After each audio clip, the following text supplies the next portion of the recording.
Okay, so pag ang yuko, masakit siya. Hindi, gagano. Dahan-dahan. Paside siya. Oo. Pag giganito mo, masakit. Masakit, oh. Yan. Pag nakaganito, Masakit din, oh, hirap na. pag nakaganito, Yan, medyo na-relax. nadali-relax. Oo, kaya pag nilit ko, medyo na-relax. Okay. Gets na. May movement pa ba na masakit siya? Wala. Yung ano, yung hirap na nga ako ano eh. Yung sa twin. Oo, nahihirapan. Yuko ka nga sir, medyo makapal yung kanan. Yuko ka. Ganito. Ayun, ang kapal ng kanan. Kapal nga sa spasa mo. Hindi siya. Tama ka sir? Mm. Hanggang saan lang yung yuko mo sir? Kaya mo may yuko. Oo. Pero yung side lang talaga yung masakit. No? Masakit, hindi masakit talaga. Oo. Oo. Sige sir. Okay na sir. Pero dito sa recheck sir yung pag ganito natin.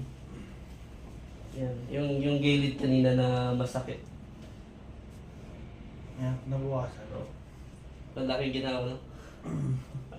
Nawala yung mga sa halid ko ah.